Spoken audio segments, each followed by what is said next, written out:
We're just slowly wait for some attendees. We have some attendees coming in now. We've got 3 people online so far.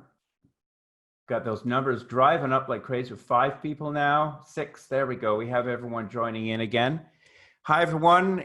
Jonathan here from the RETA Initiative, starting off these inaugural Fireside chats with a session by DesignAbility that is a subsect or I guess a service offered through March of Dimes Canada. And we have Elaine Darling, who's the provincial coordinator for March of Dimes, here to start us off. So Elaine, welcome to the chat and welcome to the conference. I'll let you take it from here. Great. Well, thank you very much, John. I'm very pleased to be here today, and welcome to those, and thank you for your interest in DesignAbility. DesignAbility is a volunteer program of March of Dimes Canada, and it started about 20 years ago. And it is basically consists of volunteers who have skills in engineering, design, fabrication skills, and also we love to have occupational therapists, caregivers, anyone who has experience in dealing with physical disabilities. So I'm going to now share with you a PowerPoint and run through a little bit of the background of the program for you.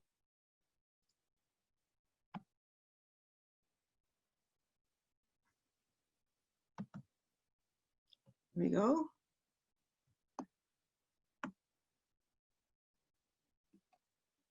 So basically, DesignAbility, like I said, it's a volunteer program and was started about 20 years ago. And it's anybody who can apply. It's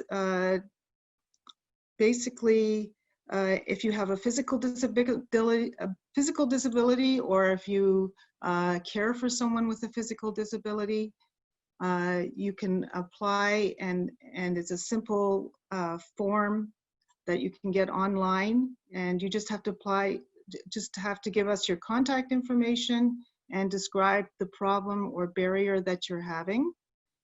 And all the applications go through me, and I match you up with a volunteer who's usually in your area.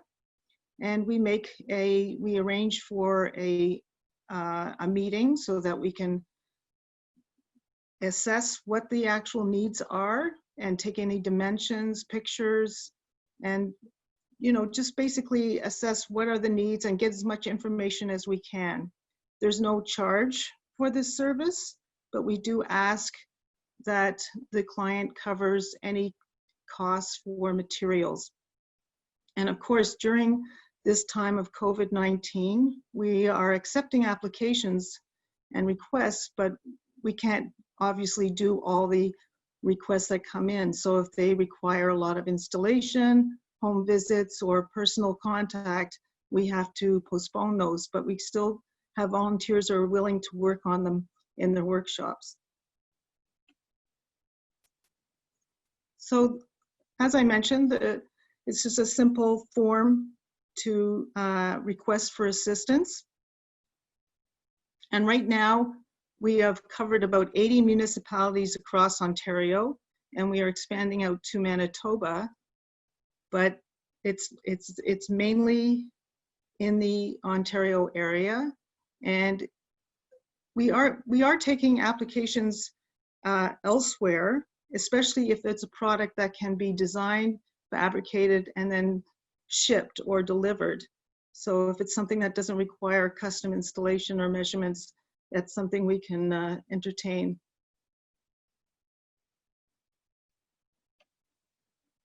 So I'm going to run through a bunch of some examples of products so that you can get an idea of the kind of scope that our volunteers can handle.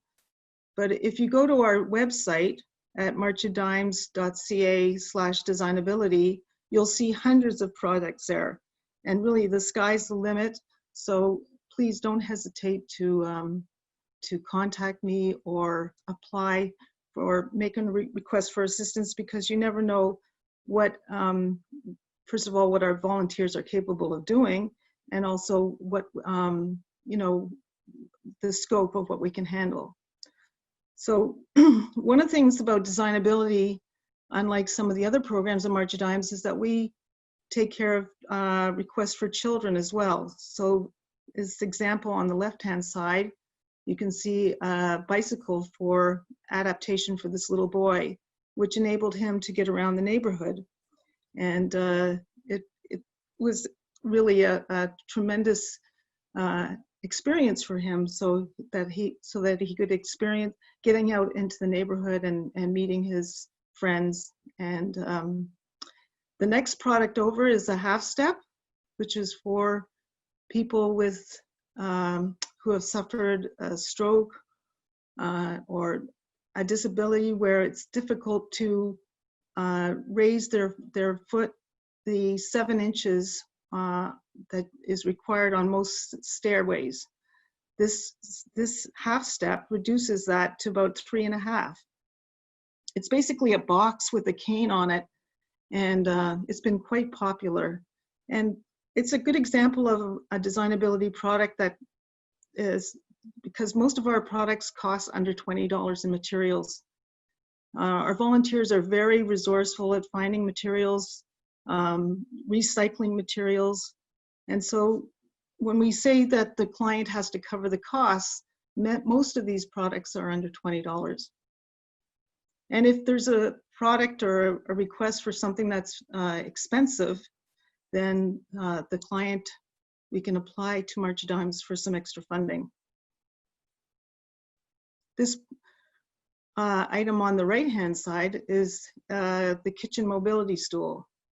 And it's a good example. We've done many different types of stools. We've done them for people who want to participate in the choir or in school, in classrooms. But this one was for a woman who loved to bake and to cook, and it allowed her to move around the kitchen, and also she could lock the casters so that it became sort of a railing for her to support herself in standing. And here's some examples of children's products. Many of them are seating, special seating requirements, and desks and tables to perform different activities for eating. And the one example on the top left is an example for to encourage fine motor coordination and dexterity. And of course, wheelchairs is a popular or an item that we get many requests for. We modify them or put accessories on them. The cup holder in the top left is something that you know is commercially available, but we get many requests anyways because everyone has a special need or a custom application that they require. The wheel brush cleaner is one of our first and early projects, and it's a good example of inexpensive application where you've taken a dollar store toilet brush and applied it to a piece of wood dowel and put it into the frame of the wheelchair. And by pushing it down, it cleans off the sludge and salt of the wheelchair, of the wheel when it gets covered in sludge and salt, snow and salt in the winter. The one on the top right is an eating support tray, and we've done many trays for wheelchairs, and this one is for a particular, for a young boy, 15 years old, who wanted to eat independently, and by raising the chair, the table, he was able to support his arms and independently feed himself. And the one on the bottom right is just a simple piece of foam to hold a book. And what's good about this is that the woman with arthritis could independently put it on her lap and remove it when she needed. And of course, the bathroom is an area of where we get a lot of requests. And here we have a hairdryer holder, which we've made many different adaptations for this product. We've made them so they magnetically adhere to medicine cabinets or they're on the countertop, but this one is mounted to the wall and folds away. And the swivel bath seat is an example of just taking an everyday product like a lawn chair, cutting the legs off, putting it on a Lazy Susan and on a railing. So, and this one was designed to support an elderly woman who needed a backrest and arm supports. The example at the bottom, the hands-free back scrubber, is a good example of taking off-the-shelf products like a suction cup grab bar and 2 scrub brushes, putting them together, and you have a custom back scrubber for the shower. I'm just going to show you here a little video of one of the common products.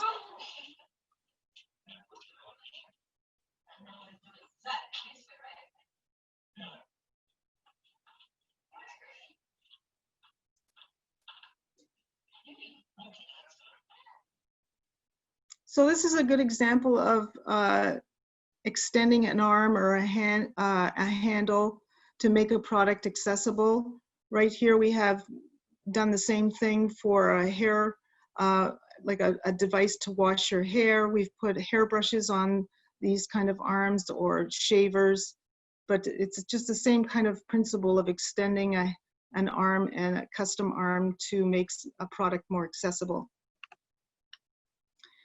And here we get the kitchen, where we get a lot of requests as well. This is for a woman who had a stroke, and it holds the bowl in this adjustable grip so that she can stir the batter with one hand. This allows access to the back of the fridge, the custom cutting board. And this is the product we've had a lot of requests for, which is our custom kitchen stick.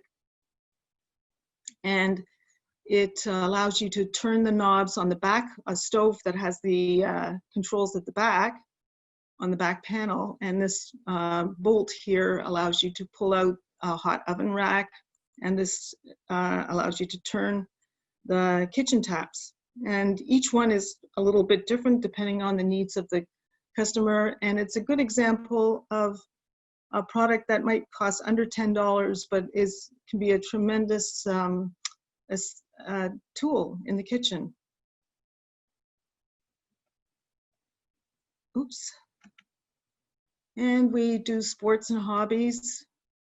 Really anything to improve daily life, to make it more accessible, to hobbies, to grooming. Here's an example. It's a piano pedal extension. So this is, and anyways, this is a device to hold the camera. It was a gentleman who loved photography and his hands shook. So it sort of like a front brace with a unipod to hold the camera. And here's a hand grip to hold a paintbrush. We've done many hand grips to encourage or enable different hobbies or activities. Right here we have a special hand grip for urban poles, those poles that you use for walking and for balance. I'll just show you. The advantage of this design is that if you fall, it releases your hand so you don't cause additional injury. Oh, sorry. Just want to play that for you.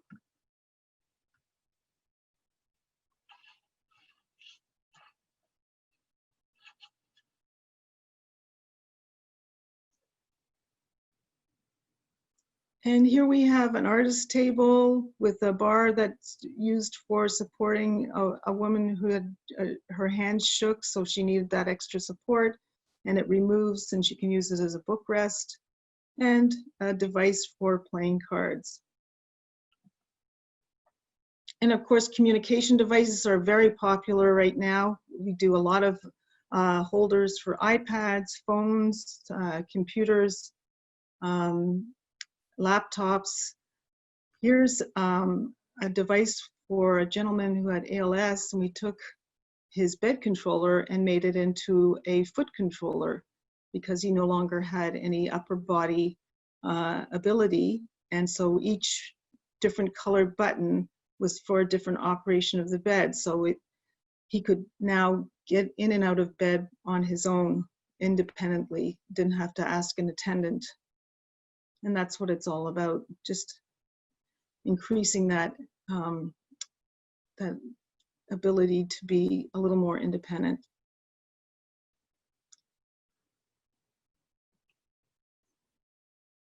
And we work with students in the community. We have done, we've done an accessible canoe docks. This is a table for children at a community center. It's adjustable and accessible. And we work with a lot of engineering students to develop some of the products that we have more requests for, more demand for. Here's an extent, we're working on an electronic reacher.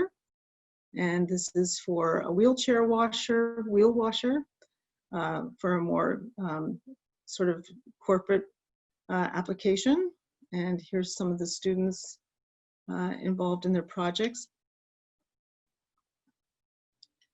And here's an example of a product.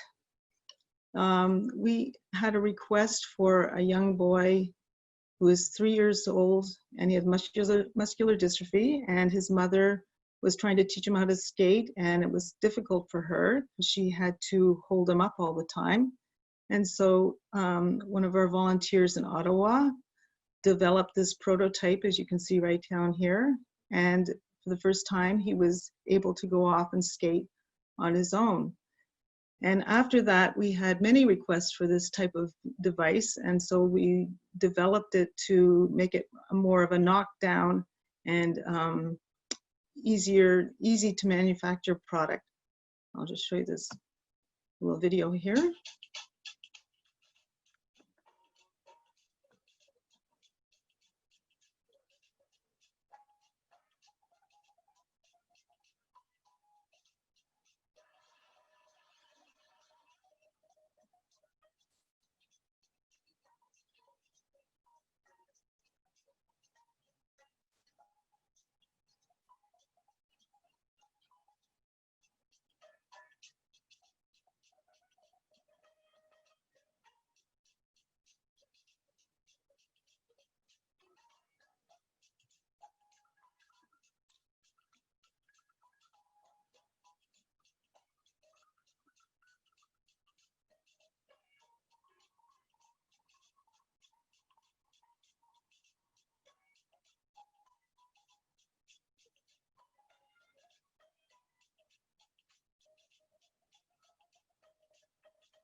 So you can see that's just another example and of the range that we can cover. And in addition to individual projects, we also do ones for the community. Here's an accessible picnic table and park bench, and they are universally designed, so they don't say that they're just for people with disabilities, but sort of try to accommodate to the greatest degree possible without the stigma. And we are getting to the end of the presentation, and I just would like to welcome you all to, if you're interested in getting more program information, we have these DesignAbility masks, and if you send in your address and contact information, I'd be happy to send you one, and as well as some program information. So please contact DesignAbility at marchdimes.ca, and I'll mail you one out. And here's contact information. And if you just want to call and discuss a problem or a barrier, I'd love to talk to you about it. You know, you never know what our volunteers are capable of, so please don't hesitate to contact us. And now I think we're going to turn it over to one of our Ottawa volunteers, Tim Moore, who developed the skate horse. And I'm going to be around as well to answer any questions you might have.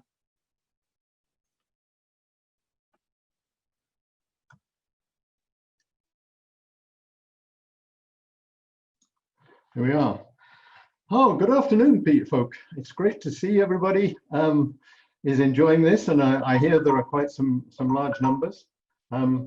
Sorry, I think that's just the time. That's okay. My time does miss. Oh, I can't. Technology is all around us, isn't it?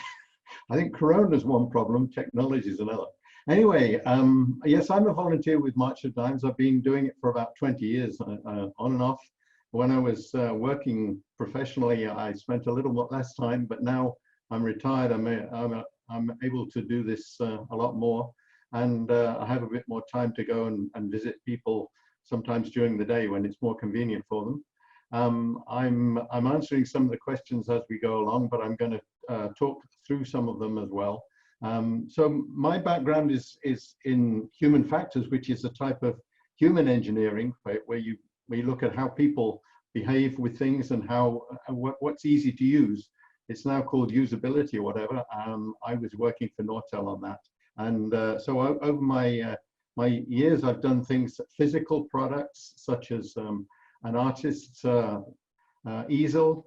I've worked on a knife for somebody who couldn't hold a knife very well, but was able to chop food and remove it easily to clean it.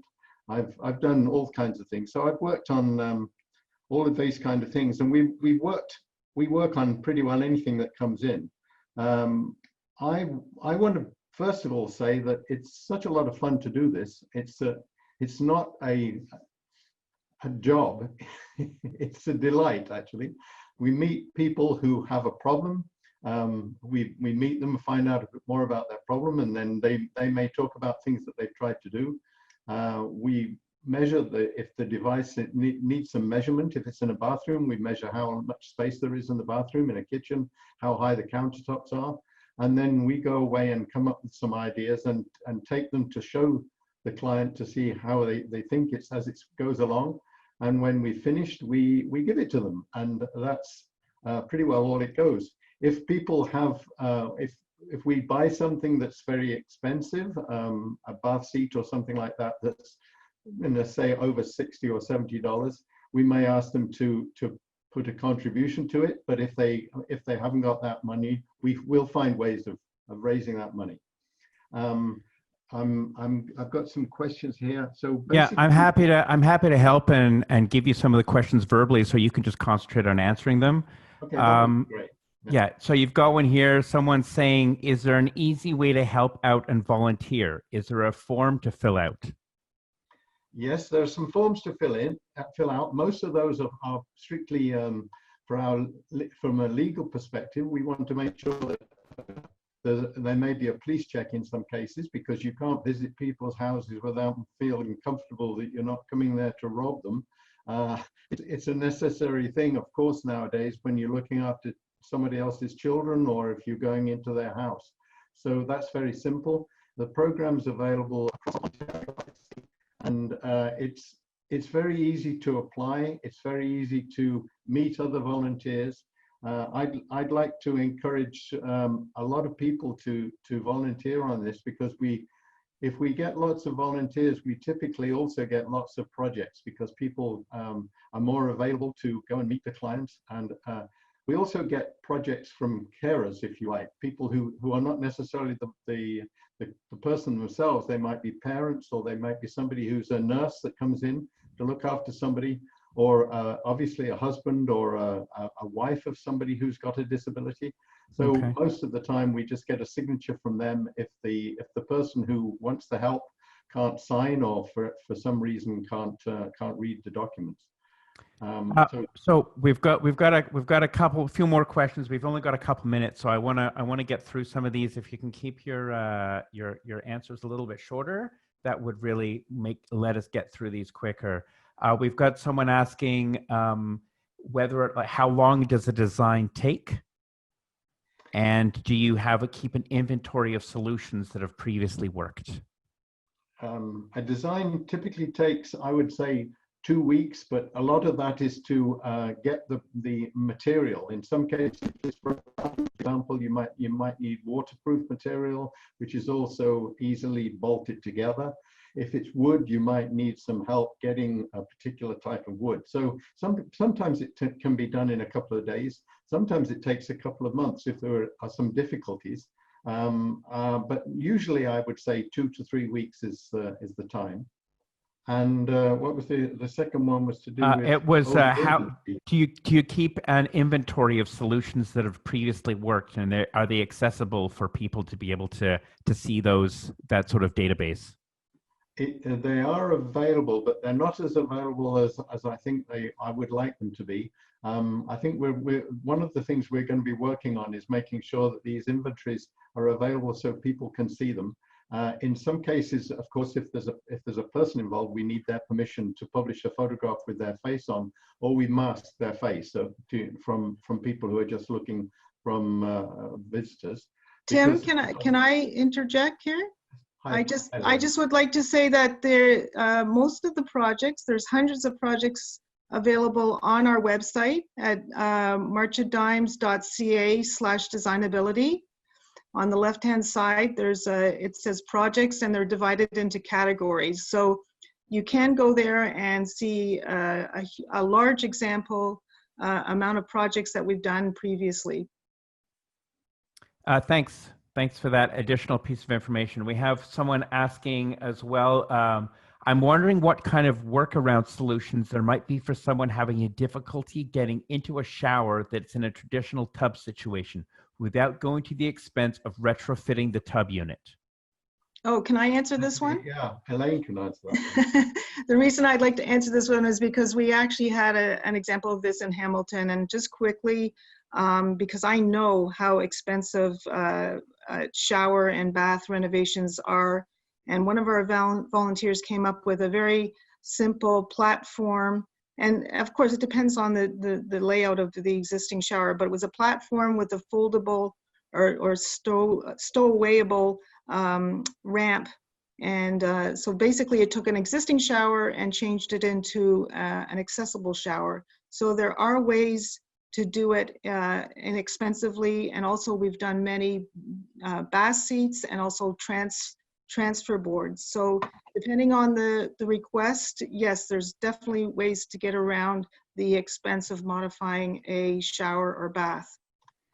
Well, great. Thank you very much. That's actually all the time that we have for questions and presentation today. We're having another one start in about 90 seconds, so it's going to be a very short transfer between the two. I wanted to thank Elaine and Tim for their time and sharing their message about DesignAbility through March of Dimes. And I hope that you guys are able to find some new clients from this conversation, and also perhaps some more volunteers to join your ranks as well. It seemed like there was some interest in both of those things. So thanks again to both of you. Thank you.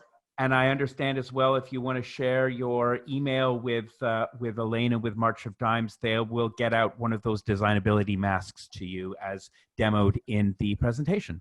Yes, so, I'd be happy to. Great. So thanks again to everyone, and we'll see you all in about 90 seconds when we roll into the conversation, into the presentation from the Tetra Society. Thanks again, everyone. Thank you. Okay, bye. Bye.